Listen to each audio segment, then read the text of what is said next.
ਸਾਨੂੰ ਨਿਰਾ ਟੈਕਸ ਨਹੀਂ, ਫਿਊਲ ਦੀ ਮਾਦੇ 'ਚ ਵੀ ਲੱਗੇ ਨੇ, ਸਾਨੂੰ ਯੂਨਿਟ ਰੇਟ ਵੀ ਲੱਗਾ, ਸਾਨੂੰ ਮੀਟਰ ਚਾਰਜ ਵੀ ਲੱਗਾ, DAP ਤੇ ਵੀ ਲੱਗਾ, ਯੂਰੀਏ ਤੇ ਵੀ ਲੱਗੇ ਆ, ਡੀਜ਼ਲ ਤੇ ਵੀ ਲੱਗਾ, ਜਿਹੜਾ ਟਰੈਕਟਰ ਖਰੀਦਨੇ ਆ ਉਹਦੇ ਉੱਤੇ ਵੀ ਲੱਗਾ, ਜਿਹੜਾ ਲੋਹਾ ਹਲ ਵਗੈਰਾ ਖਰੀਦਣਾ ਉਹਦੇ ਉੱਤੇ ਵੀ ਟੈਕਸ ਲੱਗਾ। ਉਸ ਤੋਂ ਇਲਾਵਾ ਕਿਹੜਾ ਮੈਂ ਨਾ ਕੋਈ ਜ਼ਮੀਨਦਾਰ ਵੀ ਜਿਵੇਂ ਆਮ ਬੰਦਾ ਆਮ ਮਕਾਨ ਬਣਾਉਂਦਾ, ਇੱਟ ਲਾਉਂਦਾ, ਇੱਕ ਜੁੱਤੀ ਕੱਪੜੇ ਤੱਕ ਟੈਕਸ ਦੇ ਕੇ ਦਿੰਦਾ ਵਾ। ਫਿਰ ਸਾਨੂੰ ਫ੍ਰੀ ਹੋਣਾ ਚਾਹੀਦਾ ਕਿ ਜਿੱਥੇ ਮਰਜ਼ੀ ਅਸੀਂ ਵੇਚੀਏ ਆਪਣੀ ਮਰਜ਼ੀ ਦੇ ਰੇਟ ਮਾਰਦੇ, ਡਬਲ ਨਾ ਵੀ ਨਾ ਹੋਵੇ ਨਾ ਤੇ ਇਹਨੂੰ 5000 ਨੂੰ ਕ੍ਰਾਸ ਕਰਨਾ ਚਾਹੀਦਾ ਸੀ। ਬਿਲਕੁਲ 5000 ਨੂੰ ਇਹਨੂੰ 52 ਵੱਲ ਜਾਣਾ ਚਾਹੀਦਾ ਸੀ ਬਾਹਰ ਕਫ। ਫੇਰ ਵੀ ਜਿਹੜੇ ਦੇਸ਼ 'ਚ ਰਹਿੰਦੇ ਹੋਣਗੇ ਨਾ ਉੱਤੇ ਗੱਲ ਕਰਨੀ ਹੈ। ਅੱਜ ਕੱਲ੍ਹ ਤੁਹਾਨੂੰ ਪਤਾ ਬੜਾ ਰੌਲਾ ਪਿਆ ਤੇ ਜ਼ਿਮੀਂਦਾਰ ਵੀ ਬੜਾ ਪਰੇਸ਼ਾਨ ਹੈ ਤੇ ਹਕੂਮਤ ਵੀ ਮੈਂ ਨਾ ਪਰੇਸ਼ਾਨ ਹੀ ਹੈ ਜੋ ਹਾਲਾਤ ਹੋਏ ਪਏ ਨੇ। ਤੇ ਕੀ ਅੱਗੋਂ ਦੇਖਣ ਦੇ ਜ਼ਿਮੀਂਦਾਰ ਜੋ ਸੁਣਨ 'ਚ ਆ ਰਿਹਾ ਗੰਦਮ ਦਾ ਐੜਕਾਂ ਸੁਣਨ 'ਚ 3000 ਵੀ ਰੇਟ ਹੋ ਸਕਦਾ, ਇਹ ਵੀ ਸੁਣਨ 'ਚ ਆ ਰਿਹਾ ਹਕੂਮਤ ਖਰੀਦਦਾਰੀ ਨਹੀਂ ਕਰਨਾ ਚਾਹੁੰਦੀ ਗੰਦਮ ਦੀ। ਤੇ ਤੁਹਾਡੀ ਇਸ ਬਾਰੇ ਕੀ ਰਾਏ ਹੈ, ਜ਼ਿਮੀਂਦਾਰ ਦੀ ਕੀ ਇਸ ਬਾਰੇ ਫੀਡਬੈਕ? ਉਹਦੇ 'ਚ ਪਤਾ ਕੀ ਹੈ, ਜ਼ਮੀਨਦਾਰ ਨੇ ਤਾਂ ਕਣਕ ਬੀਜੀ ਹੈ, ਜ਼ਮੀਨਦਾਰ ਦੀ ਡਿਊਟੀ ਇਹ ਵੇ ਕਿ ਜ਼ਮੀਨ ਨੂੰ ਕਾਸ਼ਤ ਕਰਨਾ। ਜੀ ਜੀ। ਜੇ ਤਾਂ ਕੋਈ ਮਰਲਾ ਖਾਲੀ ਛੱਡਿਆ ਜ਼ਮੀਨਦਾਰਾਂ ਤੇ ਸਾਨੂੰ ਦੱਸੋ। ਨਹੀਂ ਛੱਡਿਆ? ਨਹੀਂ ਨਾ ਛੱਡਿਆ। ਜੇ ਖਾਦ ਮਹਿੰਗੀ ਵੀ ਲੱਭੀ ਏ ਤੇ ਜੇ ਅਸਾਂ ਨਹੀਂ ਪਾਈ ਤੇ ਤਾਂ ਵੀ ਦੱਸੋ ਪਾਈਏ। ਅਸਾਂ ਤਿਆਰ ਕਰਕੇ ਦਾਣੇ ਵਾਮ ਦੇ ਮੂੰਹ ਤੱਕ ਲੈਂਦੇ ਨੇ।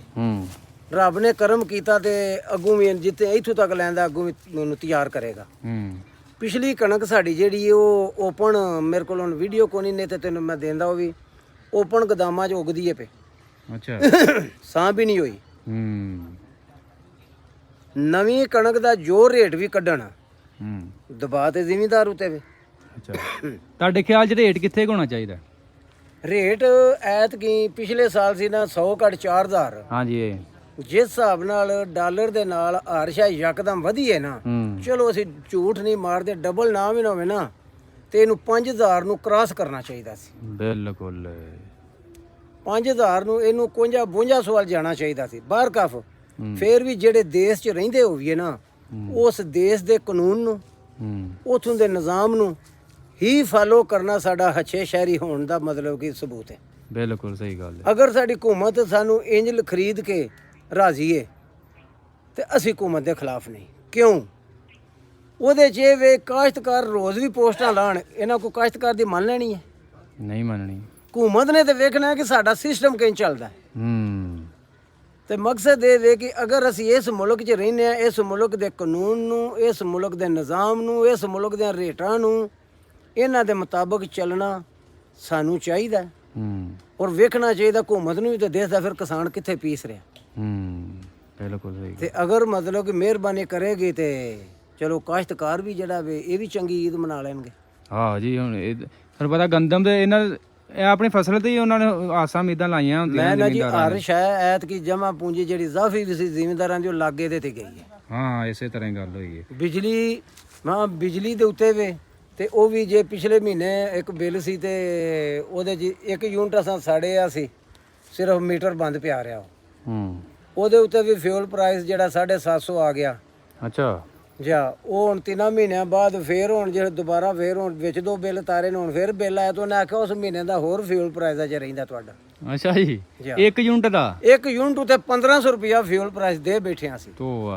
ਪਤਾ ਨਹੀਂ ਕਿਹੜੇ ਤੇਲ ਨਾਲ ਉਹ ਬਿਜਲੀ ਬਣਦੀ ਏ। ਮੇਰਾ ਖਿਆਲ ਸਾਨੇ ਦੇ ਤੇਲ ਨਾਲ ਬਣਦੀ ਹੋਣੀ, ਉਹ ਹੀ ਸਭ ਤੋਂ ਮਜ਼ੀਦ ਚਾਚਾ ਜੀ ਇੱਕ ਟਾਪਕ ਸਾਡਾ ਮੁੱਕਿਆ ਨਹੀਂ।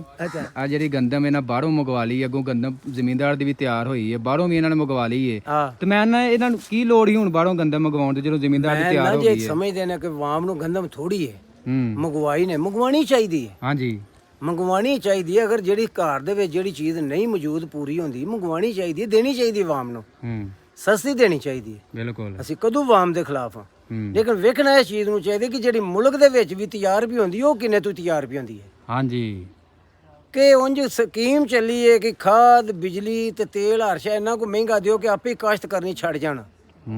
ਜਿੱਦਣ ਕਾਸ਼ਤ ਕਰਨੀ ਜ਼ਮੀਨਦਾਰ ਛੱਡ ਜੇਦਾ ਉਦੋਂ ਪਤਾ ਇਸ ਵਾਮ ਨੂੰ ਕਿਵੇਂ ਲੱਭੇ ਦੀ? ਕੋਈ ਪਤਾ ਨਹੀਂ ਤੁਹਾਨੂੰ ਕਿਵੇਂ ਲੱਭਣੀ ਹੈ। ਇਸ ਸਾਲ ਚਾਚਾ ਜੀ ਜਿਸ ਤਰ੍ਹਾਂ ਕਿ ਤੁਹਾਨੂੰ ਪਤਾ ਗੰਦਮ ਬਹੁਤ ਹੀ ਵਾਫਰ ਮਤਲਬ ਮੁਲਕ ਦੇ ਵਿੱਚ ਮੌਜੂਦ ਹੈ, ਬਾਹਰੋਂ ਵੀ ਆ ਗਈ ਹੈ। ਅਗਰ ਹੁਣ ਤੁਹਾਨੂੰ ਪਤਾ ਜੋ ਜੋ ਅੱਗੋਂ ਸੂਰਤ ਹਾਲ ਦਿਖਾਈ ਦੇ ਰਹੀ ਵੀ ਗੰਦਮ ਇਸ ਤਰ੍ਹਾਂ ਰੋਲਣ ਦਾ ਮੁਕਾਮ ਹੈ ਜਿੰਨੀ ਕੁ ਗੰਦਮ ਹੋ ਗਈ ਹੈ। ਜਾ ਅਗਰ ਇਹ ਹਕੂਮਤ ਕਹਿ ਦੇ ਕਿ ਜਿਹੜੇ ਜ਼ਿਮੀਂਦਾਰ ਹੈ ਬਾਹਰ ਐਕਸਪੋਰਟ ਕਰ ਲੈ ਗੰਦਮ ਤੇ ਉਹਦੇ ਨਾਲ ਇਹ ਨਹੀਂ ਜ਼ਿਮੀਂਦਾਰ ਦਾ ਫਾਇਦਾ ਹੋ ਜਾਏਗਾ, ਬਾਹਰੋਂ ਵੀ ਜ਼ਰੇ ਮੁਬਾਦਲਾ ਆ ਜਾਏਗਾ। ਐਕਸਪੋਰਟ ਕਿਉਂ ਨਹੀਂ ਕਰਦੀ ਹਕੂਮਤ ਗੰਦਮ? ਉਹਦੇ ਚ ਪਤਾ ਕੀ ਹੈ, ਜ਼ਮੀਨਦਾਰ ਦੀ ਅਗਰ ਗੰਦਮ ਐਕਸਪੋਰਟ ਹੋਵੇ ਤੇ ਜ਼ਮੀਨਦਾਰ ਦੀ ਮਦਦ ਹੋ ਜਾਂਦੀ ਹੈ। ਹਾਂ ਪਹਿਲੀ ਗੱਲ। ਦੂਜੇ ਨੰਬਰ ਤੇ ਵੀ ਜ਼ਮੀਨਦਾਰ ਨੂੰ ਵੇਖੋ, ਬਿਜਲੀ ਦੇ ਉੱਤੇ ਸਾਨੂੰ ਨਿਰਾ ਟੈਕਸ ਨਹੀਂ, ਫਿਊਲ ਦੀ ਮਾਦੇ ਚ ਵੀ ਲੱਗੇ ਨੇ, ਸਾਨੂੰ ਯੂਨਿਟ ਰੇਟ ਵੀ ਲੱਗਾ, ਸਾਨੂੰ ਮੀਟਰ ਚਾਰਜ ਵੀ ਲੱਗਾ, ਡੀਏਪੀ ਤੇ ਵੀ ਲੱਗਾ, ਯੂਰੀਏ ਤੇ ਵੀ ਲੱਗੇ ਆ, ਡੀਜ਼ਲ ਤੇ ਵੀ ਲੱਗਾ, ਜਿਹੜਾ ਟਰੈਕਟਰ ਖਰੀਦਨੇ ਆ ਉਹਦੇ ਉੱਤੇ ਵੀ ਲੱਗਾ, ਜਿਹੜਾ ਲੋਹਾ ਹਲ ਵਗੈਰਾ ਖਰੀਦਣਾ ਉਹਦੇ ਉੱਤੇ ਵੀ ਟੈਕਸ ਲੱਗਾ। ਉਸ ਤੋਂ ਇਲਾਵਾ ਕਿਹੜਾ ਮੈਂ ਨਾ ਕੋਈ ਜ਼ਮੀਨਦਾਰ ਵੀ ਜਿਵੇਂ ਆਮ ਬੰਦਾ ਆਮ ਮਕਾਨ ਬਣਾਉਂਦਾ, ਇੱਟ ਲਾਉਂਦਾ, ਇੱਕ ਜੁੱਤੀ ਕੱਪੜੇ ਤੱਕ ਟੈਕਸ ਦੇ ਕੇ ਦਿੰਦਾ ਵਾ।